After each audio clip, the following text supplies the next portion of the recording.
बहुत समय पहले की बात है। एक गांव में दो किसान रहते थे। एक का नाम था मोहन और दूसरे का नाम सोहन। दोनों बचपन के दोस्त थे और उनके बीच गहरी दोस्ती थी। मोहन एक बहुत ही मेहनती किसान था जो हर दिन सूरज उगने से पहले अपने खेतों में काम करता था। दूसरी ओर सोहन थोड़ा आलसी था और अपना ज्यादातर समय आराम करने और गपशप करने में बिताता था। अनुराधा, मैं खेतों पर जा रहा हूं। तुम मेरा खाना बांध दो, वहीं पर खा लूंगा। आज खेतों पर थोड़ा ज्यादा समय लग जाएगा। जी, मैंने आपका खाना पहले से ही बांध दिया है। अभी लेकर आती हूँ।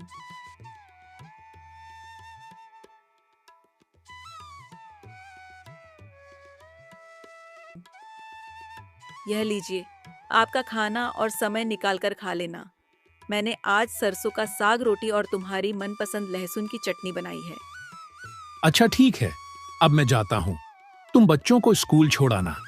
जी, आप बच्चों की बिल्कुल चिंता मत कीजिए, मैं उन्हें स्कूल छोड़ आऊंगी। आप बस अच्छे से सारा काम निपटाकर जल्दी घर आ जाना।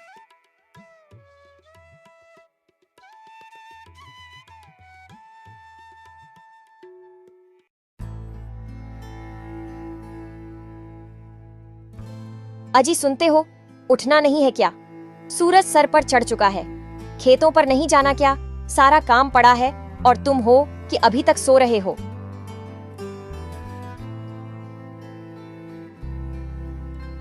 अरे क्या हो गया भाग्यवान, तुम सुबह सुबह इतना क्यों चिल्ला रही हो? चिल्लाऊं नहीं तो और क्या करूं? सूरज सर पर चढ़ गया है और तुम हो कि बिस्तर पर से उतरने का नाम ही नहीं ले रहे। खेतों पर नहीं जाना क्या? अरे भाग्यवान, चला जाऊंगा। इतनी भी क्या जल्दी है? खेत कहाँ भागे जा रहे हैं? जी, आप अपना काम समय पर कर लिया कीजिए, इतना आलस मत किया कीजिए, वरना एक दिन बहुत पछताएंगे। अच्छा ठीक है, अब मुझे उठने तो दो। हाँ ठीक है, मैं खाना लगा देती हूँ। आप जल्दी नहाकर आ जाइए। इसके बाद खेतों पर भी जाना है। सारा काम ऐसे ही पड़ा हुआ है। पूरे गांव में सबसे देर से हमारी ही फसल आती है, सिर्फ आपके आलसीपन की वजह से। अब बस भी करो, सुबह से सुनाई ही जा रही हो चला जाऊंगा। अभी नहाने तो दो।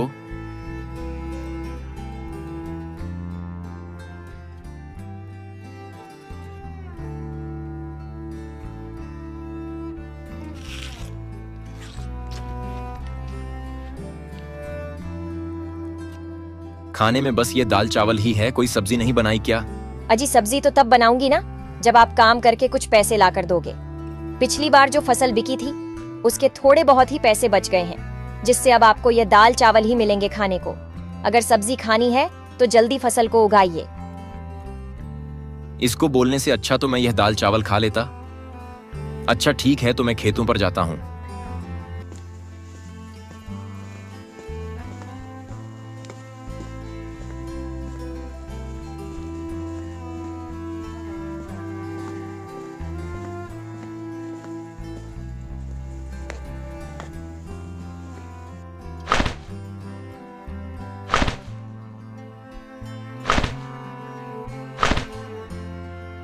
अरे मोहन भाई, आज ही सारा खेत जोत डालोगे क्या? कुछ कल के लिए भी छोड़ दो। हाँ सोहन भाई, बस थोड़ा सा ही और खेत बचा है, उसको आज ही जोत दूंगा ताकि कल से मैं अपने खेतों में बीज लगा सकूं।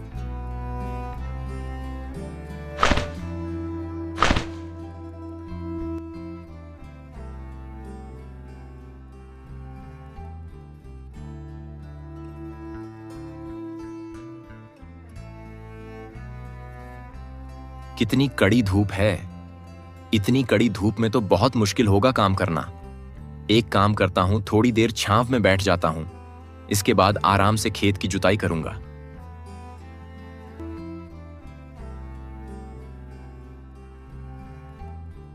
चलो अब थोड़ी सी जुताई कर लेते हैं।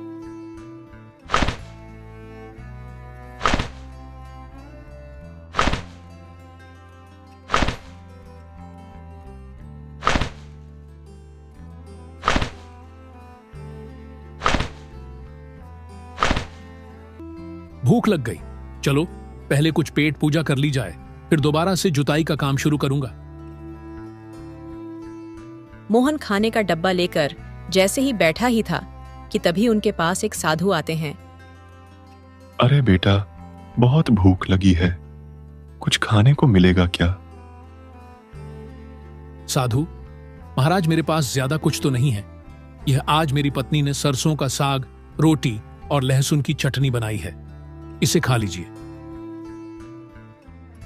यह मोहन के पास कौन आया है? कोई आर्षदेव मालूम पड़ते हैं।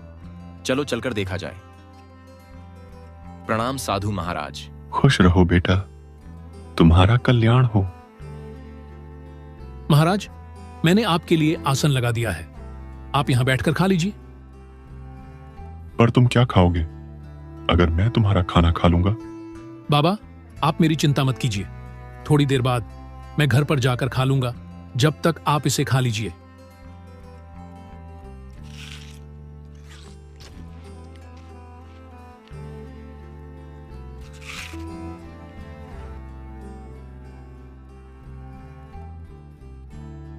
साधु महाराज, मेरी पत्नी ने भी आज दाल चावल बनाए हैं।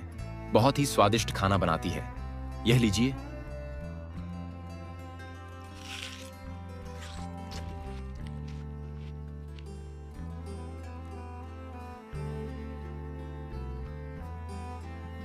मेरी भूख को शांत करने के लिए तुम्हारा बहुत बहुत धन्यवाद। धन्यवाद की कोई जरूरत नहीं बाबा, यह तो हमारा परम सौभाग्य है। आपने हमें अपनी सेवा करने का अवसर प्रदान किया। कृपया हमें आशीर्वाद दीजिए ताकि हमारे खेतों में अच्छी फसल हो और हमारे परिवारों को सुख शांति मिले। तुम दोनों को मेरा आशीर्वाद। मेहनती किसान हमेशा सफल होता है, लेकिन आज मैं तुम्हें कुछ विशेष देना चाहता हूं। साधु अपनी झोली में से कुछ छोटे छोटे बीज निकालते हैं और उन्हें मोहन और सोहन को देते हैं। साधु महाराज, ये बीज क्या हैं? क्या ये किसी विशेष फसल के हैं? ये बीज साधारण नहीं, बल्कि जादुई बीज हैं। इन्हें अपने खेतों में बो दो और ये तुम्हें वही देंगे जो तुम दिल से चाहते हो। हम आपकी इस अमूल्य भेंट के लिए बहुत आभारी हैं। साधु महाराज, मैं इन बीजों की अच्छे से देखभाल करूंगा और इन्हें रोज पानी दूंगा। लेकिन ये जादुई हैं, तो हमें इतनी मेहनत करने की क्या जरूरत है? पर यह बात हमेशा याद रखना, जादू उसी के लिए काम करता है जो उसकी कद्र करता है। ये बीज अपने आप में शक्ति रखते हैं, लेकिन अगर तुम इन्हें सही देखभाल नहीं दोगे तो तुम्हें उनसे कुछ नहीं मिलेगा। हर दिन इन्हें प्यार और मेहनत से सींचो, तभी ये फल देंगे। जी महाराज, हम आपकी बात को समझ गए। हम इन बीजों का ध्यान रखेंगे और इन्हें बड़े प्यार से सींचेंगे। अच्छा बेटा, तो अब मैं यहां से प्रस्थान करता हूं। साधु से जादुई बीज प्राप्त करने के बाद मोहन और सोहन अपने अपने घर लौट रहे हैं। रास्ते में दोनों आपस में बात करते हैं।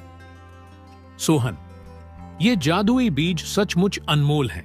साधु महाराज ने कहा है कि अगर हम इन्हें प्यार और मेहनत से सींचें तो ये हमें बहुत कुछ देंगे। मैं तो कल ही जाकर अपने खेत में इसे बोने वाला हूं। लेकिन ये जादुई हैं, तो हमें इतनी मेहनत करने की क्या जरूरत है? मुझे नहीं लगता कि रोज रोज पानी देने से कुछ खास फर्क पड़ेगा। ये बीज खुद ही उग जाएंगे और फल भी देंगे। सोहन, साधु महाराज ने साफ साफ कहा था कि मेहनत और प्यार के बिना कुछ नहीं मिलेगा। ये बीज जादुई जरूर हैं, लेकिन उनका पूरा लाभ उठाने के लिए हमें उनकी अच्छे से देखभाल करनी होगी। मैं कोई भी जोखिम नहीं लेना चाहता, इसलिए मैं तो हर दिन इन्हें सींचूंगा और इनकी देखभाल करूंगा। इसके बाद दोनों अपने अपने घर की ओर चल पड़ते हैं। दोनों घर पहुंचकर सारी बात अपनी अपनी पत्नियों को बताते हैं। जी, यह तो बहुत ही अच्छी बात है। भगवान की भी हम पर इस समय बड़ी कृपा है, तभी तो आपको आर्षदेव मिले। अनुराधा, तुम सही कह रही हो। वह देव किसी भगवान के रूप से कम नहीं थे।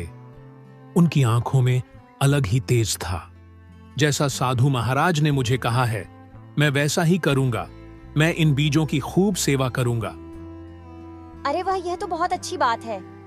अब हम बहुत मेहनत करेंगे और बहुत अच्छी फसल लगाएंगे और उससे हमें बहुत सारे पैसे मिलेंगे। जी, आप बस इंतजार मत करिएगा, कल सुबह ही जाकर इन बीजों को लगा देना। हाँ भाग्यवान, ये बीज कहीं भाग नहीं जा रहे हैं। कल सुबह जाकर इन बीजों को खेतों में लगा आऊंगा।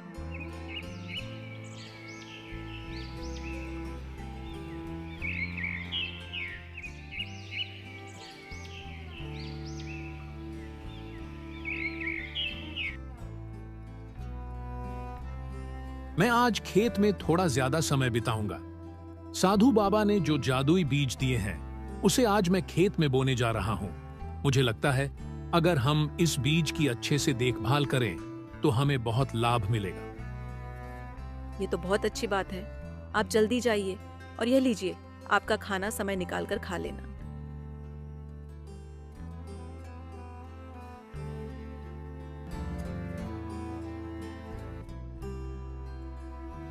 अरे आप अभी तक सो रहे हैं? आज खेतों में बीज रोपाई करनी है और आप अभी तक सो ही रहे हैं। चलिए जल्दी उठिए, आपने बताया था ना कि साधु महाराज ने आपको जादुई बीज दिए हैं। जल्दी उठिए, चलिए।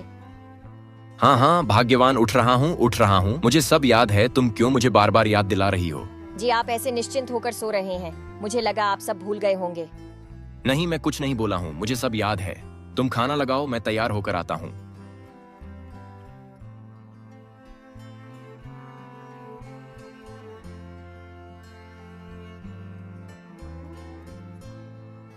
दोनों अपने अपने खेतों में बीज बो देते हैं।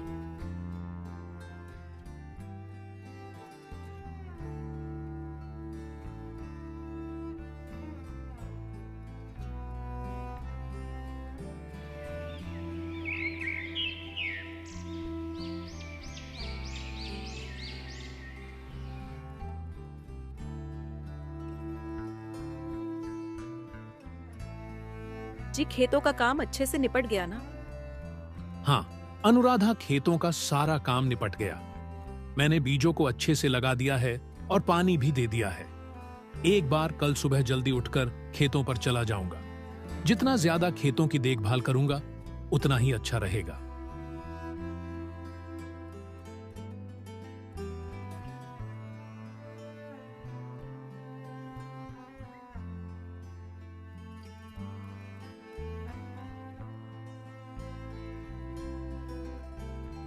तुमने आज खेत में बीज बो दिए? हाँ भाग्यवान, मैंने बीज बो दिया है। साधु बाबा ने जो जादुई बीज दिया था उसे सही से बो दिया ना? और खेतों की अच्छे से सिंचाई कर दी थी ना? नहीं, आज मैंने पानी नहीं डाला। वह बीज बोने में ही इतना समय लग गया था कि पानी डालने का समय ही नहीं मिला। कल जाकर मैं पानी डाल दूंगा। लेकिन साधु बाबा ने कहा था कि इसे रोज प्यार और मेहनत से सींचना होगा। अगर आप इसकी देखभाल नहीं करेंगे तो यह कैसे बढ़ेगा? तुम चिंता मत करो, वह जादुई बीज है, उसमें कोई खराबी नहीं होगी। तुम बेकार चिंता कर रही हो। साधु बाबा ने कहा है कि बीज जादुई है। मेहनत के बिना कुछ भी हासिल नहीं होता। तुमने देखा नहीं मोहन कितनी लगन से अपने खेत में काम करता है। अगर तुम भी मेहनत करोगे तो हमारे खेत में भी अच्छे फसल आएंगे। मैं कल जाकर उनमें पानी डाल दूंगा। मोहन ने अपने बीज को खेत में बो दिया और हर दिन उसे पानी देने लगा, उसकी देखभाल करने लगा। उसने अपने बीज को ऐसे सींचा जैसे वह उसका बच्चा हो। दूसरी ओर सोहन ने भी बीज बो दिया, लेकिन उसने सोचा कि बीज तो जादुई है, इसलिए उसे ज्यादा मेहनत करने की जरूरत नहीं। उसने सिर्फ कभी कभार ही अपने खेत में पानी डाला और बाकी समय आराम करता रहा। कुछ महीनों बाद मोहन के खेत में सुंदर सुंदर बैंगन की फसलें आई, जो देखने में बहुत ही मोटी, ताजी और हरी भरी थी। उन बैंगनों का साइज आम बैंगन से काफी बड़ा था। उन्हें देखकर मोहन बहुत खुश हुआ। मोहन ने यह बात घर जाकर अपनी पत्नी को बताई। उसकी पत्नी भी बहुत खुश हुई और वह दोनों बैंगन की फसल तोड़ने के लिए एक साथ अपने खेतों में आए। जी सच में यह तो बहुत ही सुंदर बैंगन की फसल आई है। इतने बड़े बैंगन तो मैंने आज से पहले कभी नहीं देखे, और यह देखने में भी कितने सुंदर लग रहे हैं। चलिए इन्हें तोड़ लेते हैं, फिर आप इन्हें बाजार में बेच आना।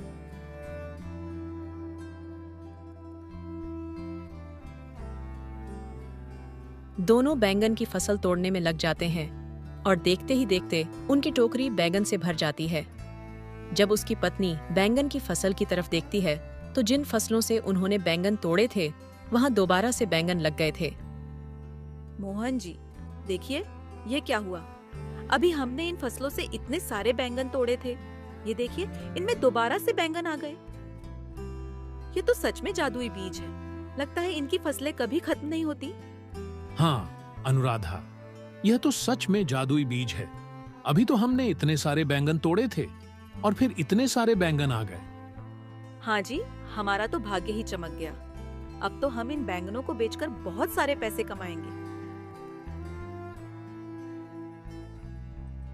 वहीं दूसरी ओर सोहन के खेत में सिर्फ छोटे छोटे पौधे ही उगे थे और उनमें कोई फल नहीं आए थे। जब सोहन अपनी फसलों को देखने खेत पर पहुंचा तो अपनी फसलों की स्थिति को देखकर वह उलझन में पड़ गया।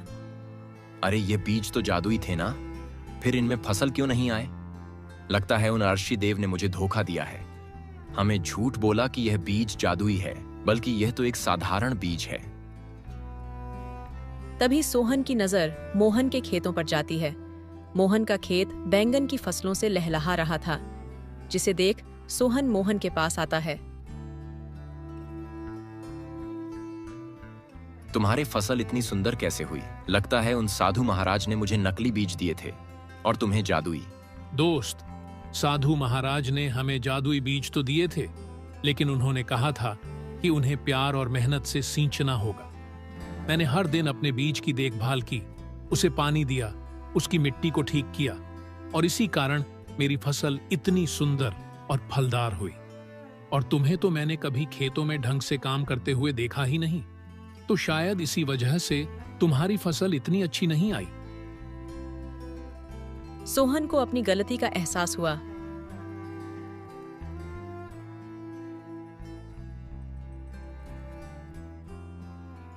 अरे नहीं, मैंने यह क्या कर दिया? यह बीज तो सच में जादुई है। मैंने इन बीजों का ढंग से ध्यान नहीं दिया, इसलिए इन्होंने मुझे फल भी नहीं दिया।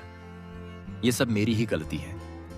अगर मैंने इन बीजों का अच्छे से पालन पोषण किया होता तो आज मेरे भी खेतों में मोहन के खेतों की तरह फसलें लहरा रही होती।